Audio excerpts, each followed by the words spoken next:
Lecture मैंने कल आपको लिए भेजा था, उसके आगे की चीज़ें हैं। मैं यहाँ आपको इंट्रोडक्शन कर रहा था टाइप ऑफ मैट्रिक्स का, मतलब ये जो मैट्रिक्स हैं कितने टाइप की होती है, तो कुछ डेफिनेशन मैंने कल पहले लेक्चर में, फर्स्ट लेक्चर में आपको बता दी। अब ये सेकंड लेक्चर है, सेकंड लेक्चर पर जो पहली डेफिनेशन है वो है ऊर्ध्वाधर आव्यूह, इसको बोलते हैं हम इंग्लिश में वर्टिकल मैट्रिक्स। तो देखो वर्टिकल मैट्रिक्स क्या होती है, इसकी एक पर्टिकुलर डेफिनेशन है, फिर हम समझेंगे। वर्टिकल मैट्रिक्स का मतलब हो गया जिसमें number of row number of column से क्या हो, ग्रेटर हो, ज़्यादा हो। जैसे वह आव्यूह जिसमें पंक्तियों की संख्या स्तंभों की संख्या से ज़्यादा हो। नंबर ऑफ रो जो है वो नंबर ऑफ कॉलम से क्या होनी चाहिए, ज़्यादा होनी चाहिए, ऊर्ध्वाधर आव्यूह कहलाता है। यहाँ पे मैंने आपको एक एग्जाम्पल दिया है। इस एग्जाम्पल में आप देखो, ये पहली रो है R1, ये दूसरी रो है, ये तीसरी रो है और ये चौथी रो मतलब पंक्ति। इसमें कितनी पंक्ति होगी, 4। अच्छा कॉलम देखो आप, पहला दूसरा तीसरा, 3 कॉलम, यानी 4 रो है और 3 कॉलम, यानी रो ज़्यादा है। तो इसलिए ये जो आव्यूह है, इस आव्यूह को हम लोग क्या बोलेंगे, वर्टिकल मैट्रिक्स, यानी ऊर्ध्वाधर आव्यूह। ऐसे और भी बहुत सारे एग्जाम्पल आप लिख सकते हो।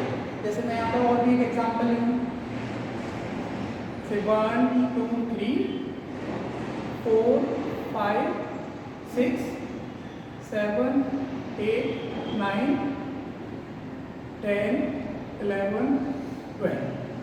अब इसमें देखो आप, फर्स्ट सेकंड थर्ड और फोर्थ, 4 पंक्तियाँ। अच्छा स्तंभ कितने हैं, 1 2 और 3, यानी 3 स्तंभ है। तो पंक्तियों की संख्या स्तंभों की संख्या से क्या है, ज़्यादा है। इसका मतलब ये जो मैट्रिक्स है जो बनाई है हमने, ये मैट्रिक्स भी कैसी है, वर्टिकल मैट्रिक्स। मैट्रिक्स आप इसको इंग्लिश में बोलते हो, हिंदी में हम लोग इसको क्या बोलते हैं, आव्यूह। उसके बाद टाइप ऑफ मैट्रिक्स में अगला है वर्ग आव्यूह। नेक्स्ट जो है वो है स्क्वायर मैट्रिक्स। अच्छा स्क्वायर मैट्रिक्स क्या होता है, एक ऐसा मैट्रिक्स, एक ऐसा आव्यूह जिसके अंदर पंक्ति तथा स्तंभों की संख्या क्या हो, समान हो, जिसमें जितनी पंक्तियां हो उतनी स्तंभ होनी चाहिए। तो उसको हम लोग क्या बोलते हैं, स्क्वायर मैट्रिक्स, यानी कि वर्ग आव्यूह। यहाँ उसकी मैंने डेफिनेशन लिखी है। वैसे क्लास में तो क्या है मैं बोर्ड के लिखा देता हूँ, लेकिन यहाँ पे क्या है मैं बोर्ड पर लिख के दे रहा हूँ आपको, तो इसे आपको कॉपी में ऐसे ही एज इट इज लिखना है।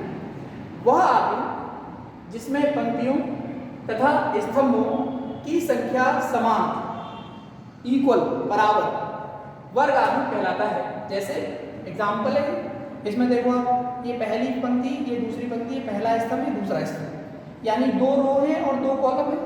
इसका मतलब इसमें रो और कॉलम की जो संख्या है वो क्या है, इक्वल है, समान है, इसलिए ये वर्ग आव्यूह का एक एग्जाम्पल। ऐसे ये है, इसमें भी देखो आप 2 पंक्तियां हैं और 2 स्तंभ है, इसलिए ये भी क्या है, एक वर्ग आव्यूह है। ऐसे ये है, इसमें 3 पंक्तियां हैं और 3 ही स्तंभ है, इसका मतलब ये भी क्या है, एक वर्ग आव्यूह है, एक स्क्वायर मैट्रिक्स है। ऐसे बहुत सारे एग्जाम्पल हम स्क्वायर मैट्रिक्स के बारे में यहाँ पे लिख सकते हैं। तो 2 डेफिनेशन क्लियर हो गई। एक ऊर्ध्वाधर आव्यूह क्या होता है, जिसमें पंक्तियों की संख्या स्तंभों की संख्या से क्या हो, ज़्यादा हो। वर्ग आव्यूह क्या होता है, ऐसा आव्यूह जिसमें पंक्ति तथा स्तंभों की संख्या समान हो, उसे हम लोग बोलेंगे वर्ग आव्यूह। ठीक है, नेक्स्ट स्टूडेंट, नेक्स्ट डेफिनेशन है मुख्य विकर्ण। इसको इंग्लिश में बोलते हैं लीडिंग डायगोनल। जो मैट्रिक्स होती है उसके अंदर 2 विकर्ण होते हैं। अच्छा जनरली आप मैट्रिक्स में जब भी पढ़ेंगे तो हम केवल मुख्य विकर्ण पर ध्यान देंगे, आगे की जितनी भी डेफिनेशंस हैं, क्वेश्चंस हैं, वो लीडिंग डायगोनल पर डिपेंड है। अच्छा डायगोनल 2 कैसे होते हैं, जैसे मान लो मैं इसी की बात करूँ, इसकी बात करता हूँ मैं, तो इसमें देखो एक तो डायगोनल ये है इधर वाला और एक डायगोनल ये है। या अगर आप इसकी बात करो तो इसमें देखो एक डायगोनल ये है और एक डायगोनल इसमें ये। डायगोनल मतलब विकर्ण, एक विकर्ण ये हो गया इधर से और एक विकर्ण इधर से हो गया।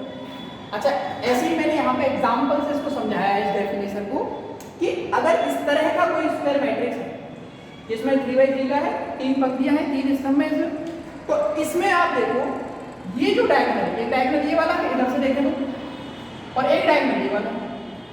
आप इसमें से मुख्य किसे कहेंगे, इसे लीडिंग डायगोनल किसे कहेंगे आप, तो ये जो डायगोनल है ये वाला, ये आपका लीडिंग डायगोनल कहलाता है।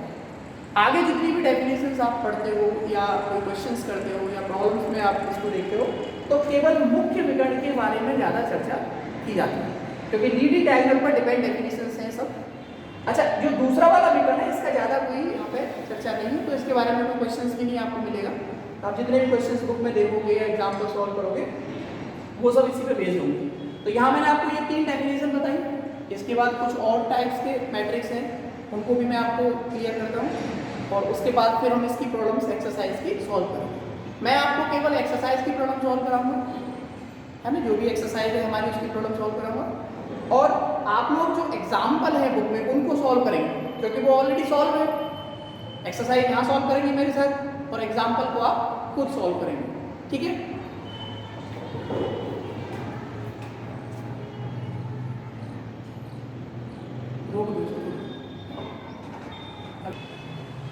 टाइप ऑफ मैट्रिक्स में अगला टाइप है पंक्ति आव्यूह, या इसको क्या बोलते हैं आप, पंक्ति सदिश। इंग्लिश में बोलते हैं इसको रो मैट्रिक्स या रो वेक्टर। अच्छा, रो मैट्रिक्स रो वेक्टर क्या होता है?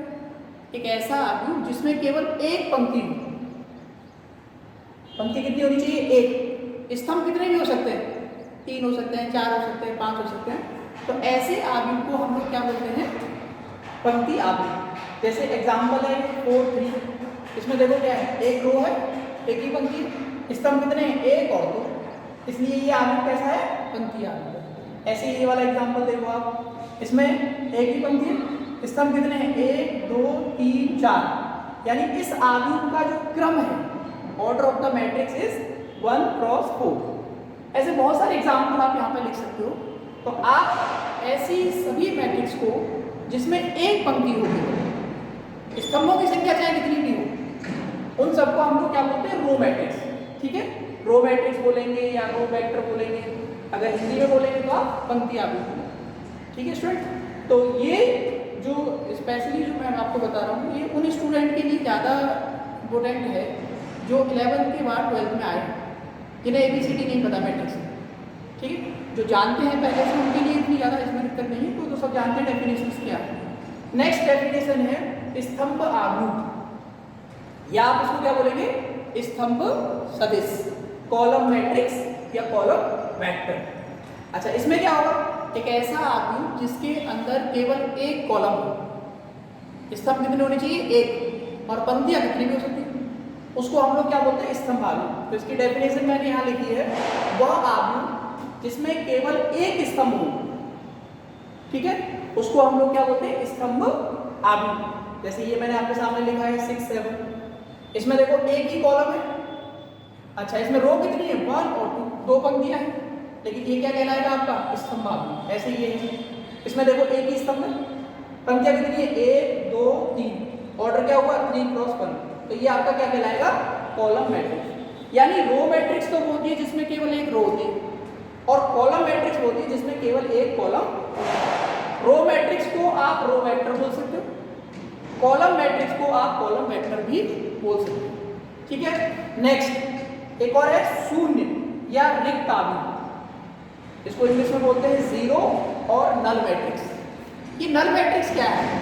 एक ऐसा आव्यूह जिसका हर element 0, every element of the matrix is 0, तो उसको आप लोग क्या बोलेंगे? शून्य आव्यूह या रिक्त आव्यूह। तो यहाँ डेफिनेशन है, वह आव्यूह जिसका प्रत्येक अवयव शून्य हो, शून्य आव्यूह कहलाता है। इसे हम इस नोटेशन को से व्यक्त करते हैं। ये एक स्टैंडर्ड नोटेशन है, जहाँ भी आपको नल मैट्रिक्स का लिखना है कि सर ये नल मैट्रिक्स है, तो उसका हर एलिमेंट क्या होना चाहिए? 0 होना चाहिए। जैसे एग्जाम्पल लिखना हुआ, मैं यहाँ पे एक एग्जाम्पल लिख देता हूँ, 0 0 0 0, ये कैसी मैट्रिक्स है ना? इसका ऑर्डर क्या है?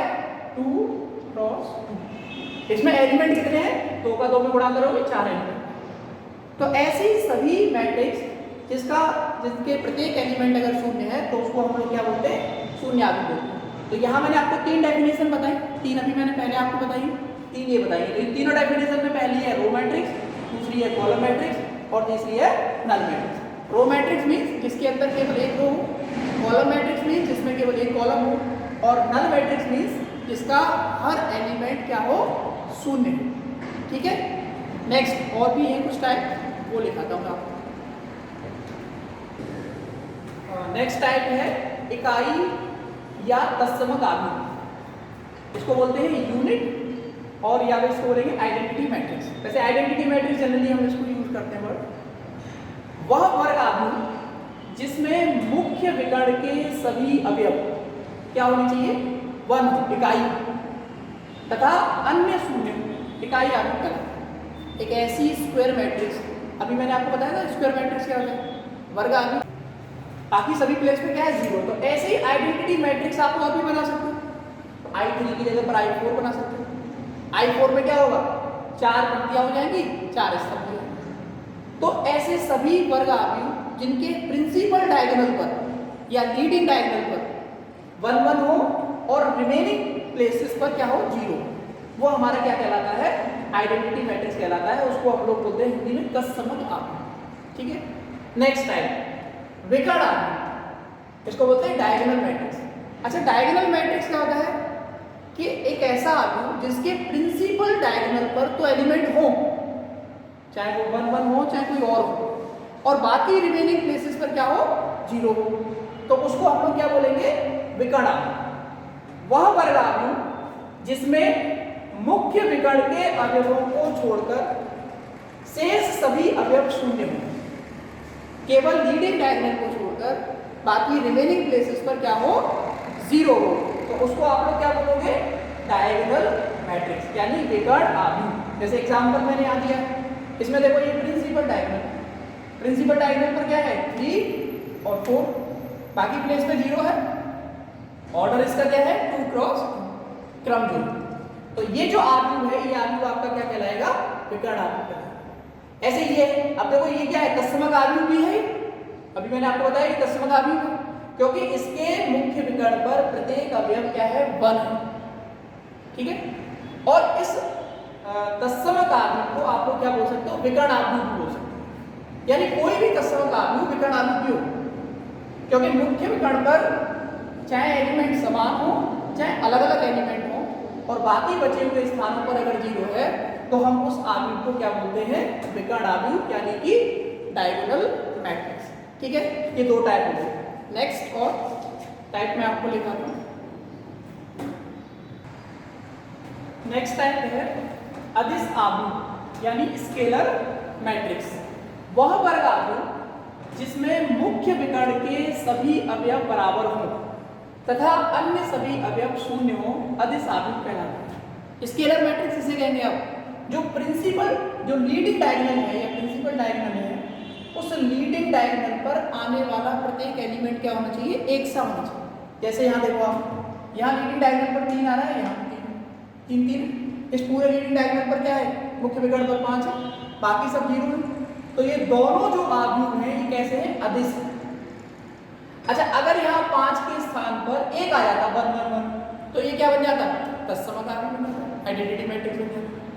तो अदिश आव्यूह होता है, स्केलर मैट्रिक्स होती है जिसमें लीडिंग डायगोनल पर मुख्य विकर्ण पर जो अवयव होते हैं वो समान होते हैं, सभी 1 से होते हैं, और बाकी सभी 0 होते हैं। ऐसे बहुत सारे एग्जाम्पल और भी लिख सकते हो। ऐसे ही नेक्स्ट चलेंगे आप, त्रिभुजीय आव्यूह, ये बोलते हैं आप ट्रायंगुलर मैट्रिक्स। ये 2 तरह की ट्रायंगुलर मैट्रिक्स होती है, एक होती है अपर ट्रायंगुलर मैट्रिक्स और एक होती है लोअर ट्रायंगुलर मैट्रिक्स। ठीक है, तो पहला है ऊपरी त्रिभुजाकार आव्यूह, upper triangular matrix. Upper triangular matrix किसे कहेंगे आप, वह वर्ग आव्यूह जिसमें मुख्य विकर्ण के नीचे सभी अवयव शून्य हो, जो लीडिंग डायगोनल है इसके नीचे जितने भी एलिमेंट हैं ये सभी क्या होने चाहिए, आपके 0 होने चाहिए, ये 0 होने चाहिए। तो लीडिंग डायगोनल के नीचे एलिमेंट है ये 0 है, और इस लीडिंग डायगोनल के ऊपर वाले एलिमेंट चाहे कुछ भी हो। तो ऐसा आव्यूह जिसका मुख्य विकर्ण के नीचे वाले जो अवयव हैं अगर वो 0 है तो उस आव्यूह को हम लोग क्या बोलेंगे, ऊपरी त्रिभुजाकार आव्यूह। इसी तरह से आप इसके नीचे एक डेफिनेशन और लिखेंगे अपने आप। इस ऊपरी त्रिभुजाकार आव्यूह के बाद आएगा निम्न त्रिभुजाकार आव्यूह, लोअर ट्रायंगुलर मैट्रिक्स।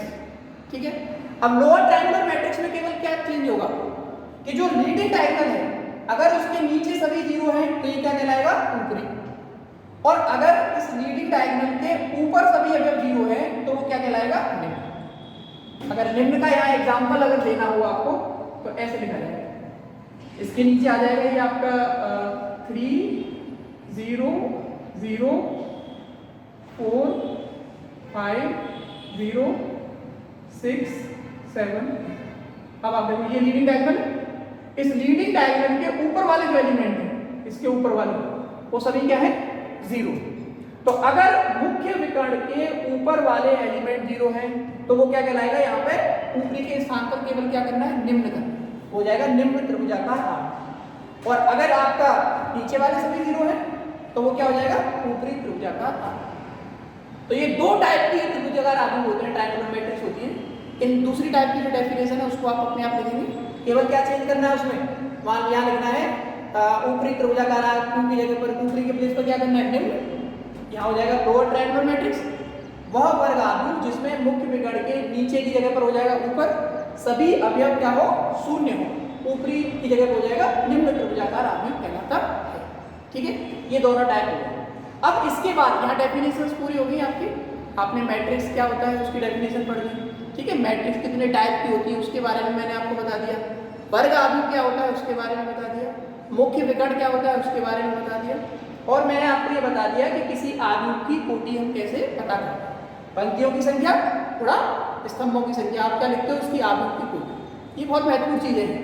इनको पढ़ने के बाद अब यहाँ से आगे जस्ट आप चलेंगे तो आपकी जो पहली एक्सरसाइज है 3.1 वो स्टार्ट हो गई। उस एक्सरसाइज की प्रॉब्लम्स कुछ करेंगे हम 2-4 यहाँ पे, फिर उसके बाद एग्जाम्पल जो बुक में सॉल्व हो रहे हैं आप लोगों की हेल्प से अपने आप कोशिश करेंगे जितने आपसे हो जाए। ठीक है, और अभी मैं आपको यहाँ एक दो एग्जाम्पल और बताता हूँ, फिर आप उसके आगे के जितने भी 1-2-4 सॉल्व कर सकते हो वो सॉल्व करेंगे। एक्सरसाइज की प्रॉब्लम पूरी मैं सॉल्व कराऊंगा ऐसे ही ऑनलाइन वीडियो के माध्यम से, और बाकी प्रॉब्लम्स को आप एग्जाम्पल्स को आप खुद करेंगे। और अगर कोई प्रॉब्लम आएगी तो आप मुझे पूछिए। या एमपी स्कूल के सभी बच्चे लगभग सबके पास मेरा मोबाइल नंबर है, और नहीं है तो मैंने लेक्चर 1 में लिखा है, ऊपर आप देख लेना, लेक्चर 1 में मैंने ऊपर इसके सारा सुपर नंबर लिखा हुआ है, तो उस नंबर पर आप मुझे पूछ सकते हो कोई भी छोटी मोटी प्रॉब्लम है। और बाकी जब हम ऑफलाइन होंगे, जब क्लास आप पढ़ने आओगे यहाँ कॉलेज, तो उस समय पे मैं आपकी ये सभी समस्याएं जो भी आप यहाँ पे इकट्ठा करोगे ऑनलाइन के बाद साथ, उन सबको एक साथ क्लास में आपके सामने सोल्व करूँगा। ठीक है, तो इसके बाद आपको क्या करना है, अब एक्सरसाइज 3.1 उसकी प्रॉब्लम्स को सोल्व करना है। हाँ, तो टाइप ऑफ मैट्रिक्स बता दी मैंने आपको, डेफिनेशन बता दी। इसके बाद मैंने बताया मैं आपको एक्सरसाइज सॉल्व कराऊंगा। तो ये एक्सरसाइज है एक्सरसाइज 3.1 यानी मैट्रिक्स की पहली एक्सरसाइज। ठीक है, उसका मैं यहाँ क्वेश्चन लिख देता हूँ क्योंकि अब बुक से पढ़ाता है तो एक अलग बात होती है। यहाँ पे मैं आपको प्रॉब्लम लिख दे रहा हूँ, आप अपनी बुक अपने पास जरूर रखें, आप देखते रहें कि ये प्रॉब्लम है कि नहीं। तो एक्सरसाइज 3.1 का पहला क्वेश्चन है, यदि आव्यूह capital A I J 2x4 हो तो ए में अवयवों की संख्या लिखें। कल मैंने आपको क्वेश्चन भी बताया था इस टाइप में, लेक्चर 1 आप देखना उसमें पूरा लिखा होगा। तो अगर ये आव्यूह है तो आपको यहाँ से इसका ये पता चल रहा है कि किस क्रम का है, यानी इसका ऑर्डर क्या है, क्या ऑर्डर है इसका, 2x4। तो इसके अंदर अवयवों की संख्या कितनी होगी, जो ऑर्डर होता है इसका गुणा कर देते हैं आपस में, यानी अवयवों की संख्या कितनी होगी, अवयवों की संख्या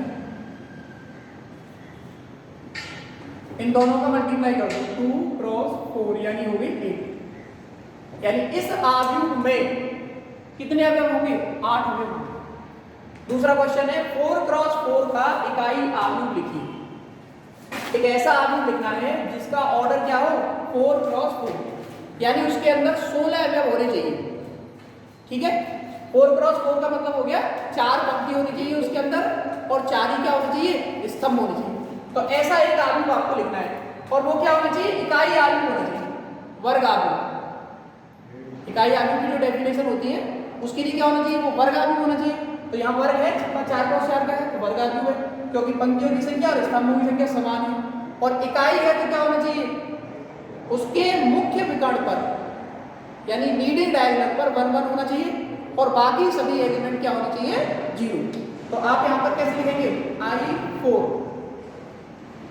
इस तरह से 1 0 0 0 0 1 0 0 0 0 1 0 और 0 0 0 1। ये आगे बन गया। इसमें देखो 1 2 3 4 रो हो गई, और ये 4 कॉलम हो गए, यानी वर्ग आव्यूह हो गया 4x4 का। और कैसा होना चाहिए, इकाई तत्समक, और तत्समक आव्यूह क्या होता है? जिसके मुख्य विकर्ण पर 1 हो और बाकी सभी एलिमेंट क्या हो? 0। इसका मतलब ये आपका सॉल्व हो गया। एक पहला क्वेश्चन हो गया, ये दूसरा है। ऐसे ही तीसरा क्वेश्चन है, इसको समझना आप कह रहा। थर्ड क्वेश्चन ये कह रहा है कि यदि ये दो मैट्रिक्स हैं जो कि आपस में एक दूसरे के बराबर हैं, इस मैट्रिक्स का जो ऑर्डर है वो कितना है? 2 पंक्तियां हैं इसमें और 2 स्तंभ हैं, यानी 2 क्रॉस 2, और इसका ऑर्डर क्या है? 2 क्रॉस 2। यानी इन दोनों मैट्रिक्स के ऑर्डर समान है, यानी बीच में लिखा हुआ है कि बराबर है। तब आपसे कह रहा है तो ए का मान ज्ञात कीजिए। तब आपको ए की वैल्यू बतानी है कि वैल्यू ऑफ ए क्या होगा। तो जब हम इसे सॉल्व करेंगे तो इन दोनों की तुलना कर देंगे बस सीधे सीधे। और मैट्रिक्स की तुलना कैसे करते हो आप? जो करस्पॉन्डिंग एलिमेंट्स होते हैं उनको आप बराबर रख देते। जैसे ये है मैट्रिक्स, तो मैंने इसको सॉल्यूशन में लिखा है यहाँ पे k + 4 1 3 k - 6 ये इक्वल है a - 1 3 - अब आप कंपेयर करो तो देखो इसकी तुलना इससे करोगे सीधा, यानी कि k + 4 = आ गया a। इसको बना दो समीकरण 1, इक्वेशन 1। इन दोनों मैट्रिक्स की कंपेयर की हमने, इसके पहले एलिमेंट को पहले के बराबर रखा, तो ये जो वैल्यू आ गई ये इक्वेशन बन गई। ऐसे यहाँ पर देखो k - 6, ये यहाँ पे 1 नहीं होगा, इसमें यहाँ भी नहीं होगा, यहाँ पे k - 6 और ये एलिमेंट क्या है? -4, यानी कि k - 6 = आ गया -4। ये आपका हो गया सेकंड इक्वेशन। अब इस सेकंड इक्वेशन को सॉल्व करो आप पहले। ये -6 है, इसको उधर ले जाएंगे इक्वल से तो प्लस हो जाएगा, यानी k = -4 + 6। k की वैल्यू कितनी आ गई? इस k की वैल्यू को कहाँ पुट करना है? इक्वेशन 1, यानी आपको पुट k = 2 इन इक्वेशन 1 बी है। करो जरा, यानी k के प्लेस पर रखना है 2 + 4 = a, यानी 6 = a की वैल्यू क्या होगी? 6। ठीक है, ये 3 प्रॉब्लम है। एक्सरसाइज 3.1 से स्टार्ट किया मैंने। पहले मैंने आपको पूरा इंट्रोडक्शन बताया मैट्रिक्स का, सारी डेफिनेशन बताई। उसके बाद मैंने आपसे क्या कहा था? मैं आपको एक्सरसाइज सॉल्व कराऊंगा और एग्जाम्पल्स को आपको सॉल्व करेंगे, और कोई प्रॉब्लम आएगी तो मुझे पूछेंगे। तो एक्सरसाइज 3.1 की ये पहली प्रॉब्लम है, जिसका आंसर ये है, ये इसका आंसर है।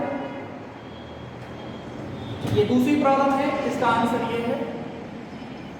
और जो थर्ड प्रॉब्लम है उसमें ये 2 आव्यूह हैं, बराबर हैं दोनों, तो आपको a का मान ज्ञात करना है। तो दोनों की तुलना कर दी हमने, k - 4 को इक्वल रखा a के इक्वल रख दिया। एक बार k - 6 को इक्वल रखा -4 के इक्वल रख दिया। इस सेकंड इक्वेशन को सॉल्व किया। इस -6 को आप बराबर से उधर ले जाएंगे तो +6 हो जाएगा, और +6 में से -4 करेंगे तो यहाँ पे 2 बचेगा। तो k का जो मान है वो कितना आ गया? 2 आ गया। इस k की वैल्यू को हमें इक्वेशन 1 में पुट करना है। तो k की वैल्यू को इक्वेशन 1 में पुट किया आपने, k के प्लेस पे क्या रखा? 2। तो 2 + 4 = a, यानी 4 और 2 क्या हो गए? 6। तो a की वैल्यू क्या आ गई? 6। ये आपका आंसर। ये तीनों प्रॉब्लम एक्सरसाइज 3.1 की है। आपको अपनी जो कॉपी बना रहे हैं, आपने स्टार्ट किया आपने लेक्चर 1 से, उसी में इसको कंटिन्यू करना है। और इन तीनों प्रॉब्लम को जैसे एज इट इज मैंने पहले क्वेश्चन लिखा है, ये मैं उन विद्यार्थियों से कह रहा हूँ जो 11वीं के बाद 12वीं में आए हैं। और ये जो पढ़ाई है जो यहाँ मैं पढ़ा रहा हूँ, ये ज़्यादा काम की उन्हीं के लिए है। भाई जिन्होंने पढ़ रखा है उनको एक अलग तरीके से पढ़ाना पड़ेगा, उनको पूरा ऐसे समझाना नहीं है एक चीज़। लेकिन आप लोग क्योंकि अभी 11th के बाद 12th में आए हैं, तो आप लोगों को इसकी एक चीज़ को समझ के चलना है। और एक प्रॉब्लम को मैं यहाँ पे बोर्ड पर आपको सॉल्व कराऊंगा। आपको इसको फेयर कॉपी में अच्छे तरीके से बनाना है, और जब आप कॉलेज स्कूल आएंगे तो आप मुझे ये चीज़ चेक कराएंगे, ठीक है? कि हमने सर ये बनाया था, आपने जो काम हमें दिया था वो हमने किया है पूरा, और ये हमारा काम। ऐसा कोई विद्यार्थी नहीं है कि केवल कान में लीड लगा के और मोबाइल लेके पड़े हुए। अगर आप ऐसा करेंगे तो इससे कोई फायदा होने वाला नहीं, क्योंकि मैथमेटिक्स, फिजिक्स ये सब ऐसे सब्जेक्ट हैं कि इनको पढ़ने के लिए हमें पेन, पेंसिल और एकदम बैठ के स्ट्रेट पढ़ाई करनी होती है। ऐसा नहीं है कि आप केवल सोते हुए गाने की तरह इसको सुनो, कोई फायदा नहीं है उससे। आपको क्या करना है? इसको आपको बाकायदा अपना पेन पेंसिल लेके बैठना है और जो जो चीज़ मैं समझा रहा हूँ, मैं कोशिश कर रहा हूँ कि क्लास की तरह बताऊँ, लेकिन फिर भी थोड़ी बहुत जो भी कमी है वो बाद में हम पूरा कर लेंगे। लेकिन जो मैं बता रहा हूँ उसको आपको अभी फिलहाल में इसी तरीके से बनाना है। और अगर कोई डाउट है, कोई बात है, तो आप मुझसे बात करके पूछ सकते हो, मैंने आपको बता ही दिया है। और इस पूरी एक्सरसाइज के एक एक प्रॉब्लम को मैं आपको इसी तरीके से बोर्ड पे यहाँ सॉल्व कराऊंगा। तो ये तीनों प्रॉब्लम आप आज बुक में करेंगे अपनी कॉपी में, और एग्जाम्पल जो है उनको आप खुद करने की कोशिश करेंगे। जो एग्जाम्पल नहीं आएगा, आपसे नहीं होगा, वो मैं सॉल्व करा दूंगा, लेकिन पहले कोशिश आप ये करेंगे कि आप एग्जाम्पल्स को खुद करें। आप ये मान के चलो कि मैं आपके सामने हूँ और क्लास की तरह पढ़ाई हो रही है। अगर आप ऐसा करोगे तो आप डेफिनेट मैथमेटिक्स में घर बैठ के भी ऑनलाइन तरीके से सीख सकते हो। पर अगर केवल कान में नींद लगा के आप पढ़े हुए हो तो इस वीडियो लेक्चर से आपको कोई फायदा होने वाला नहीं है, कुछ समझ में नहीं है। क्योंकि मैथमेटिक्स में आपको पढ़ना पड़ता है, पेन पेंसिल प्रैक्टिकल सब्जेक्ट है, आपको लिख के देखना पड़ता है।